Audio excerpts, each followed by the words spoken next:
Mang Acil Gentra Suara dina acara Dongeng Sunda.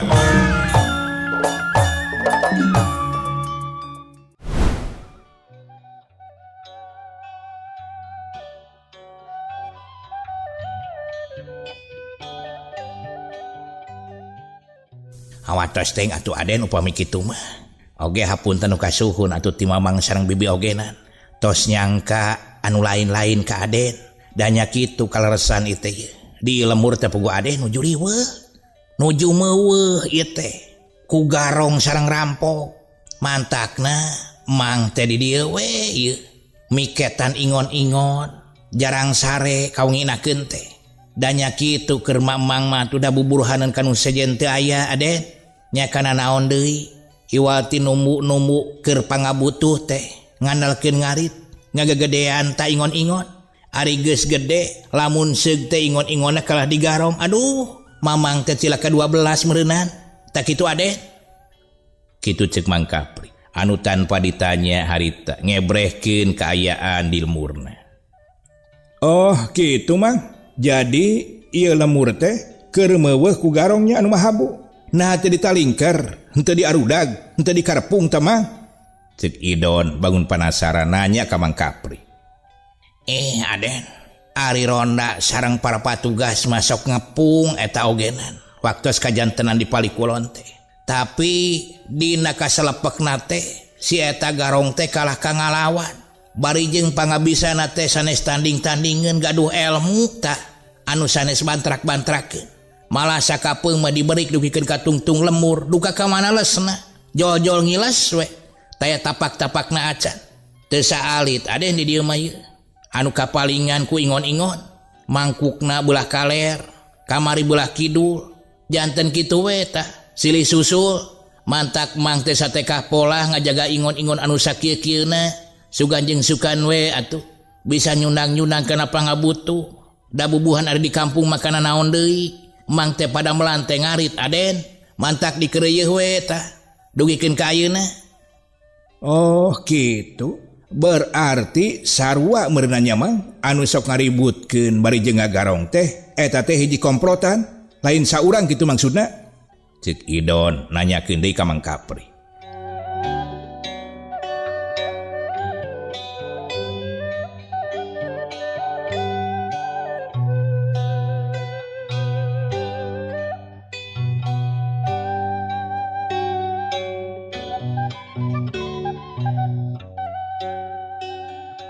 Leres Aden, leres pisan.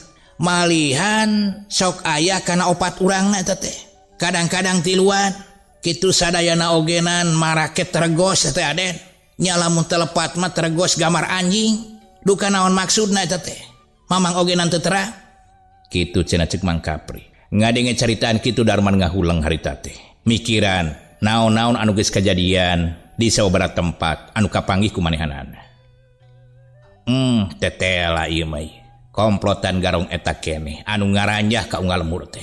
Lamun kitu mah kuring kudu ngayakeun panalungtikan di lemur ieu. Sugan jeung sugan we atuh bisa dipanggihkeun tajing eta komplotan garong.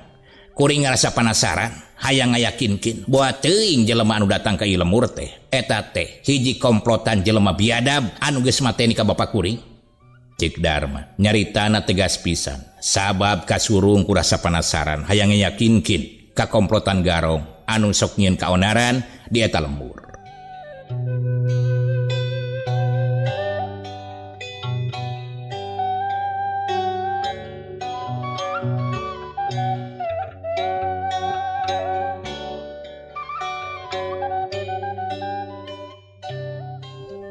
Mohon Aden, aduh Bibi teh hapunten. Tak kitu kaayana di teh nuju harengheng, mantak Bibi teh kasieun tadi ka Aden duaan teh nyangki garong hapunten sakali deui Aden. Oge Bibi teh yeuh kanggo nampi salira teh sakieu kaayaanana walurat saung ge geuning sageung kieu Bibi teh ulah kirang-kirang hapunten nya Aden. Ceuk Biiti mairan omongan salakina ku sabab kawengku ku kaayaan anu sakitu ayana. Teu janten sawios bi. Malihan mah abdi nu ngaturkeun nuhun, wirehna parantos ditepangkeun sareng Mamang oge Bibi di dieu. Nya mudah-mudahan ku jalan cukang lantaran ieu Abdi nuju kayan ngalalana teh tiasa menakan jalan kanggo bahan panalungtikan di sim abdi kitu cek Darman. Sumuhun atuh Aden nyariosna urang dipayun wae geura sok sanaos di luar hawa kayan tiis urang bari ngadorukan oge urang bari ngopi da aya kopi mah Den. Kitu cek Mang Kapri bari ngareret ka Darman jeung ka Idon.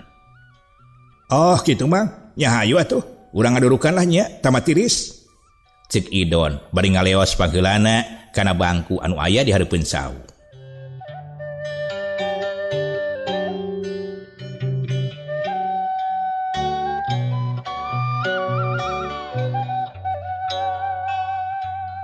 Mang Kapri harita teh ngadurukan di hareupeun saung.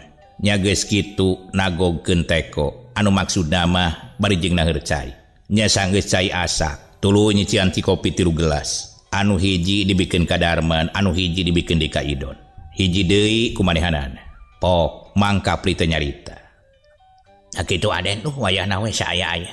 Da maklum di pasisian mari jeung kayan mamang teh sakiwalurat, ulah kirang-kirang ngapunten. Teu janten sawios Mang. Sakiogenan abdi teh nuhun aya nu ngaku. Dupi ieu teh lembur naon Mang anu katelahna? Cik Darman karek nanya ngaran lembur ka Mang Kapri. Ieu teh Aden anu katelahna teh kalang pari ieu teh ieu. Oh kalang pari. Dupi ka lemur ageungna tebih mah. Nya lumayan Aden rada tebih oge. Sakilo satengahan lah dugi ka bale kampung teh. Rada nanyak mudun kitu teh Aden. Oh tebih atunya. Tos lami ieu mamang nyaung-nyaung di dieu. Cik Darman nanya deui harita teh ka Mang Kapri. Nya rada lumayan Aden. Mang teh tos aya kana 4 taunan di dieu teh nyaung-nyaung jeung pun bojo. Sakantenan we Mang teh plak cokel tu dipalih tonggo nya kana naon deui Mang teh da keur nyundang-nyundang kahirupan Aden. Mung nya kitu teh ari janten patani mah geuningan, ari bebeulieun patani teh maraha, ari tempona patani rek ngajual hasil bumi sok dimumurah. Panginten tos tradisi teh keur ngondisikeunnana di alam urang mah. Sakieu kaayaan duka teu tiasa ngaturna eta teh dina sisi ekonomi anu aya di wewengkon teh duka kumaha. Mang mah jadi rakyat leutik. Iwah ti pasrah sumarah we. Kumaha deui da. Sagala ge nurutkeun anu di luhur. Ngan kahoyong Mang teh. Cik atuh nu di luhur teh. Ulah noweksakeun maranehanana wae. Tempo atuh rakyat anu dihandap. Utamana kawas Mang nu jadi patani. Sing saimbang sagalana. Ari harga gemuk mahal. Tempona aya hasil tani. Dar atuh. Pepelakan nu dipelaku patani anu aya di kampung teh. Kadese ku datangna. Pepelakan-pepelakan nu ti luar negeri. Nya atuh kabunuh Aden. Harga we jadi mojret. Padahal macek mah ulah ting make ngabudakeun ti luar negeri atuh. Di negara urang sorangan we padahal mah tah. Da loba patani terapekan kabeh ogenan. Tapi da duka kumaha geus tradisina meureun kitu teh Aden. Memang geus kitu meureunna. Tradisi jeung adat kabiasaanana nya urang mah anu penting dibarengan ku ikhlas wae mah. Cenah ayeuna mah sagala waruratkeun. Anu penting mah urang teh jag-jag sehat. Sehat awak, kan ari sehat awak mah bisa lumantu, bisa nyiar kipayah. Daripada urang loba dunya barana raja kaya, duit gampang datangna bari jeung teu puguh aturanana, teuing ladang halal, teuing ladang haram, teuing ladang ngabaciko, teuing ladang korupsi, tapi kaayaanana teu cager, cumah mah. Laras eta Aden, laras pisan. Mang mah nya kitu Aden. Ikhlas ridho lillahi ta'ala. Asalkan Mang mah dipasihan sehat we. Kan ari sehat mah cek paribasana dahar jeung uyah ogenan bari kaayaan di saung reyot asa karasa nikmatna teh daripada sagala aya dahar jeung daging dicaram dahar nu ngeunah oge dicaram cuma-cuma teu bisa dinikmati mah kitu Aden. Tah leres kitu mah. Anu penting mah urang teh ulah aral subaha. Dari mungu jalmah hirup mah jeung huripna. Anu penting urang teh aya tareka jeung ikhtiar oge ngadoa ka nu makabasa kitu tah mah. Keun Gusti Allah ngarijieun sabidangna mah. Jadi ulah ngarasa hariwang, Mang kayan walurat kieu. Da meureun sagala geus kudu ngalalakonna saperti kieu. Anu penting mah urang gedekeun muji syukur ka Zat Ilahi Robbi Allah Subhanahu wa taala. Sok sanajan saki kaayaan urang syukuri wae ku nikmat anu geus karasa ku urang. Dalam ras Aden, laras pisan. Karaos ku Mang oge. Mandak mang mah ngan saukur ngopi sareng eta we sareng belum opak. Da karasa nikmat atuh Aden. Teu ara mang mah. Jadi benar-benar sagala rupa oge dan kunci nama awak sehat.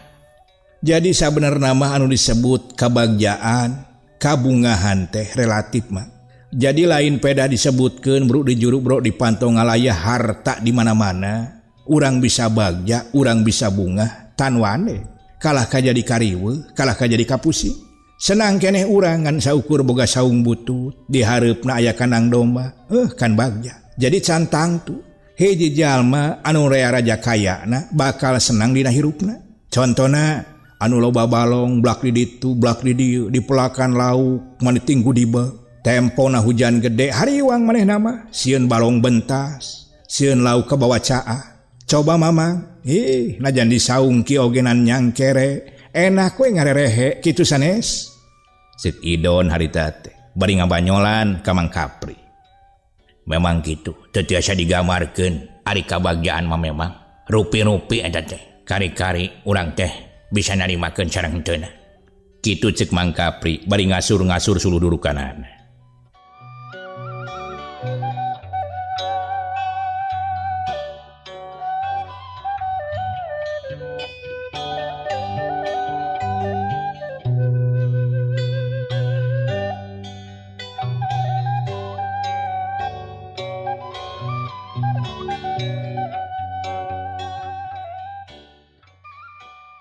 Gergunem catur kitu antara Mang Kipli Idon jeung Darman. Harita hawar-hawar ti budak kaler, kadenge anu ting jerit oge ting gorowok, bari jeung tulung-tulungan. Gebeg Mang Kapli teh ngarenjag, ari Idon harita teh rangah-ringi. Ulah, saudara nu ting gorowok, moal kitu nu moro careuh mah. Alah Aden, sanes nu moro careuh. Di dieu mah tara anu moro careuh Aden. Nah atuh careuh-careuh diboro. Tara paling oge na di dieu mah anu moro bagong, anu moro sero, moro bayawak. Aduh, eta mah jigana teh moro garong Aden. Moal salah ieu mah si garong gelo teh geus ngaranjah ka lemur dieu deui. Aduh, kumaha ieu mamang ya? Cek Mang Kapri. Manehna bangun gugup bari ngareret ka Idon jeung ka Darman. Tenang Mang, ulah reuas, ulah gugup. Ayeuna kieu Idon, wayahna daguan di dieu nya. Pangjagakeun Mang Kapri. Kuring are kebelah kaler ngayakinkeun kana eta sora. Nah, aya kejadian naon? Kitu cenah cek Darman, bari ngareret ka Idon. Oh, nya atuh Kang. Keun lah, abdi mah di dieu piket. Kitu temal Idon. Nya sanggeus kitu mah Darman teh langsung ngalengkahkeun sukuna. Teu lila, siot les tika tempo deui kahakan ku beleg-belegna peuting. Ari Mang Kapri mani calawak, nempo Darman anu sakolepat ngiles teh. Bari pok nyarita ka Idon. Alah, Gusti nu Agung, Aden, nah eta teh ka mana ngilas gaduh ilmu sulap kitu? Nah kumaha kitu Mamang? Asana teh nambah ge ngalengka jol-jol ngilas we, teu katuturkeun ku mata Mamang mah. Tetela geuning Aden teh sanes jalma samanea nya. Jiga nama Aden teh dua jawara tah anu nuju ngalalana. Henteu oge mah. Kuring malain jawara, dari jawara mah meureunan. Kudu pinuh ku ilmu pangaweruh, kuring masa kieu ayana. Geus memang ulah jadi pikiran, ayeuna masa kurung kendurukanana tah, bari ngadedengekeun tah, naon anu kajadian di belah kaler? Kitu cenah cek Idon, bari nitah ngasurkeun sinudurukan ka Mang Kapri.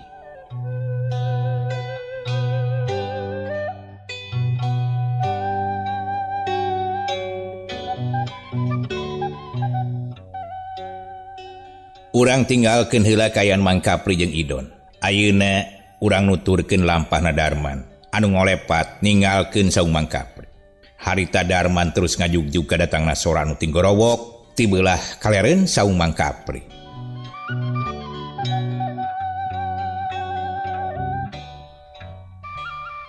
Barang tepi kanu dituju, reg Darman teh ngarandeg terus nalingkar kana tangkal kai gede. Sabab nempo wanoja keur digugusur ku hiji lalaki anu make targos. Eta wanoja teh kokoceakan menta tulung.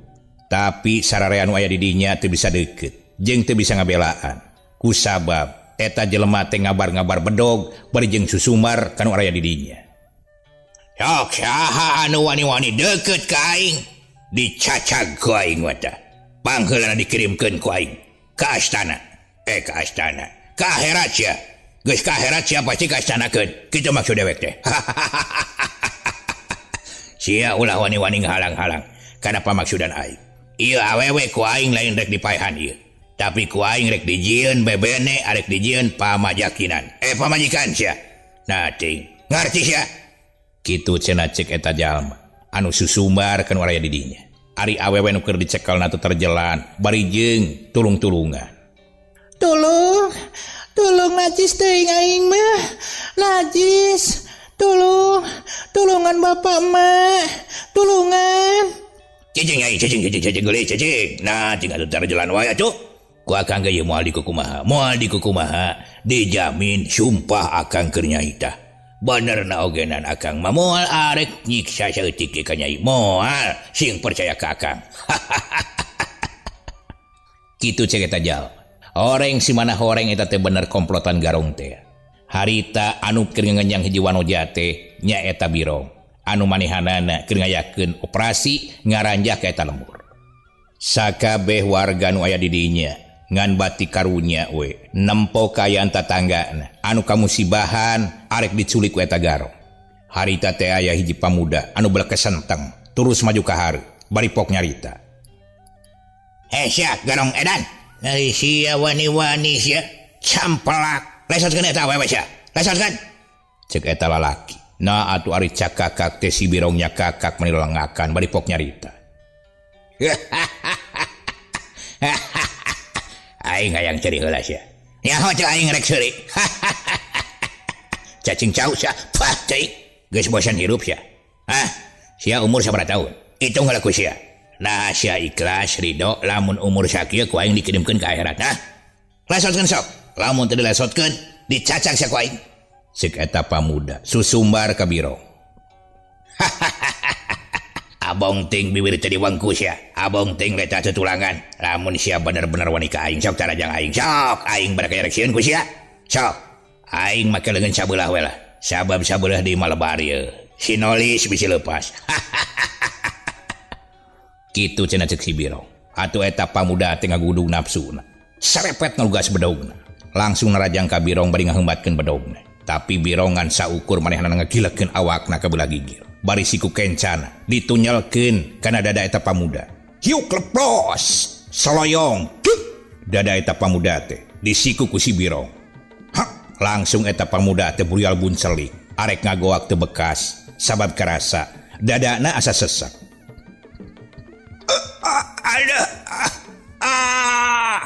ceuk eta pamuda dalig deug tuluy rarampeolan bro tikus rukana taneuh bari jeung humarurung aduh-aduhan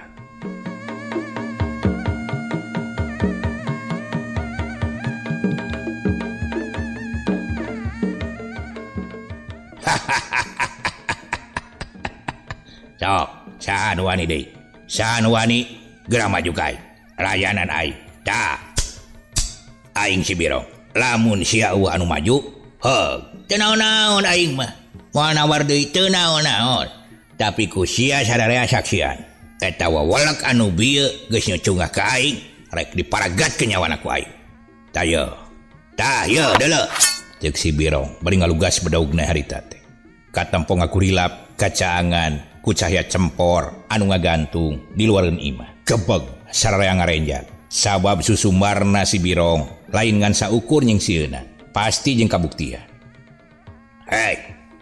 manusia atah warah dalekeun ku sia lamun aya kulawargana sok saksian ku aing geus diparagatkeun nyawana sia ceuk si Birong bari ngagusur si wanoja teh ari si wanoja geus beakeun tanaga manehna ngarasa leuseuh kapaksa nurutkeun ka mana nya si Birong ngalengka sanggeus deukeut eta pamuda anu keur nyuk-nyuk tuluy dijejak bujurna golepak eta pamuda teh ngagolepak nangkarak bengkang bari matana burial buncelik bari jeung katempo ngapanana semureng hapranyu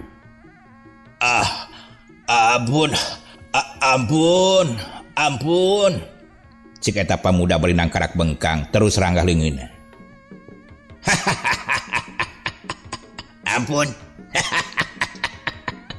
ampun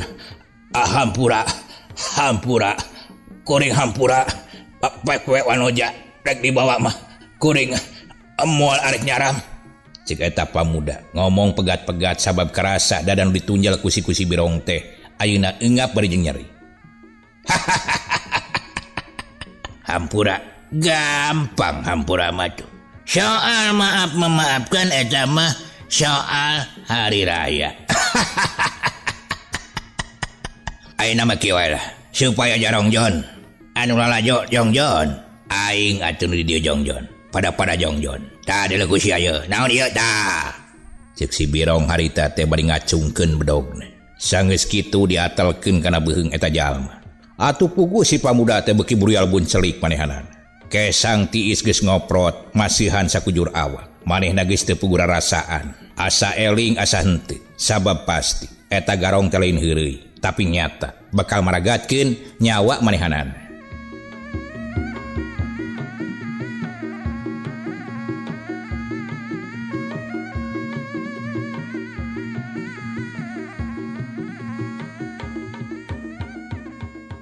Birong harita teh sanggeus ngatalkeun bedogna kana beuheung eta pamuda terus ngangkat bedogna anu dipimaksud arek diheumatkeun kana beuheung eta pamuda sararea anu aya di dinya kabeh ngarasa soak aya oge anu diantarana nepikeun ka peureuh bakat ningkut teu luas nempo eta pamuda arek diroga hala ku eta garong. Rasakeun saya rasakeun ku sia hiat Birong teh anta parah deui harita teh ngaheumatkeun bedogna ngala kana beuheung eta pamuda kira-kira sajengkal deui teuing ti mana datangna ujug-ujug siet aya batu leutik blentrang galeong bedog si Birong teh ngagaleong leungeunna karasa sing sireumeut tungtungna celeng eta bedog teh ngaceleng ka gigireun eta pamuda.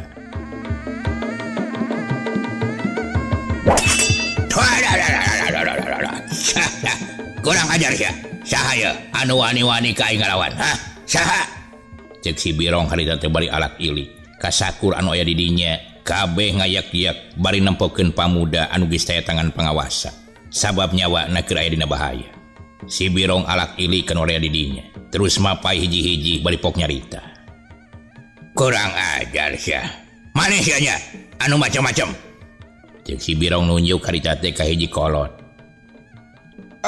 Pisan-pisan kuring mah kisilah henteu teu masa. Tah kurang ajar sia pasti ieu anu teu beres ya. Hei kasakur anu aya di tempat saha anu geus macem-macem ka aing geura sanghareupeun aing montong nyumput sia lamun bener-bener sia wani ka aing sok sanghareupan aing cuma sia ngabongohan ngan bisa nate maledogkeun ku batu wungkul ari wujud sia teu bisa nembongan. Cirina sia teh sieun ku aing nya. Cek si Birong harita teh bari lalengakan keur kitu teh hiu belum kana sungut si Birong teh aya cau ata atuh si Birong teh mari burial buncelik harita sabab teu nyaho ti mana datangna aya cau ata anu ngolepat nuju kana sungutna.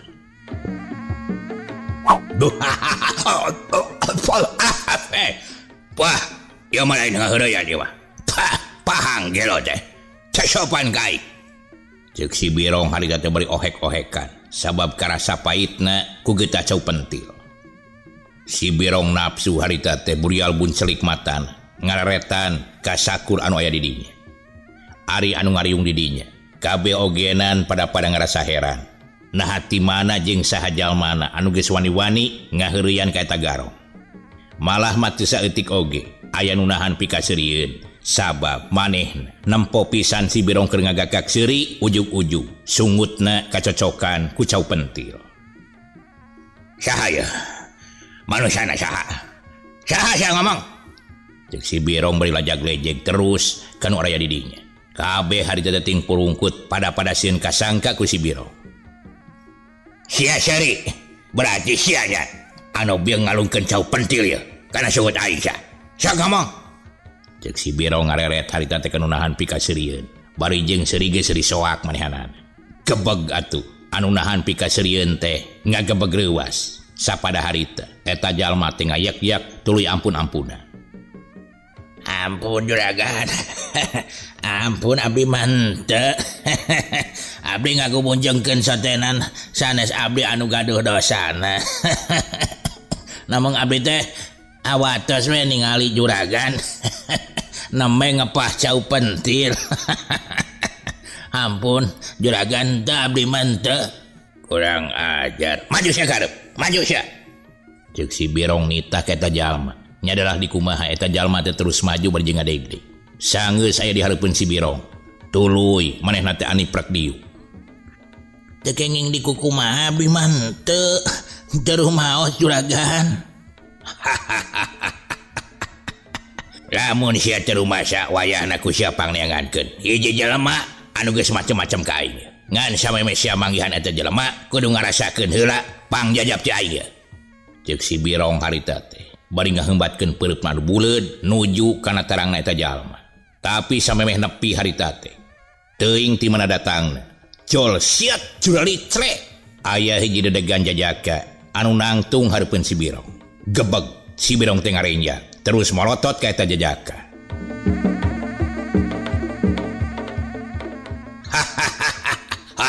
Sah. Cek si Birong bari nunjuk kana irung eta jajaka. Horeng si mana horeng eta jajaka teh Darman. Anu ti tadi ngawaskeun gerak-gerik jeung kalakuanana si Birong. Sae pisan ka? Eta kalakuan teh kuring teh tadi ningalikeun. Ieu teh keur akrobat jeung teh keur naon kitu. Sae mangrajengkeun. Kurang ajar. Berarti sia teh anu ngieun pucuk ti girang teh. Jeung ngieun kaonaran ha. Keheula Kang. Kuring mah teu ngieun pucuk ti girang. Ari pucuk mah sok asalna ge ti hanap. Terus jadi kaluhur. Tah memeh jadi teh si pucuk teh dipetik we kitu teh Kang. Tuluy we dioseng, cocok lagi. Cempe setan, bacot teh sia. Naon maksudna sia? Datang ka ieu patempatan ngahalangan niat aing. Sakuduna mah kuring nanya ka Akang teh, nah pedah naon Akang datang ka ieu lemur, bari jeung mamaksa eta awewe tah. Bari jeung deui, nah pedah naon Akang rek mateni ka warga di dieu. Naon dosana? Cek Darman harita teh teleh geleng nangtang komongan ka Birong. Eta mah urusan aing. Bongan maranehna geus ngahalang-halang kana niat aing. Sing saha wae anu ngahalang-halang kana niat aing, tan wande ku aing moal disesakeun deui. Kasup sia tah anu geus ngahalangan kana pamaksudan aing. Ku aing sia bakal dijajabkeun ka akhirat sia. Mani raraos kitu tah Akang nyarios teh. Dek kenging waka jujuk jajab ka batur awon. Jajabkeun mah diri nyalira we heula.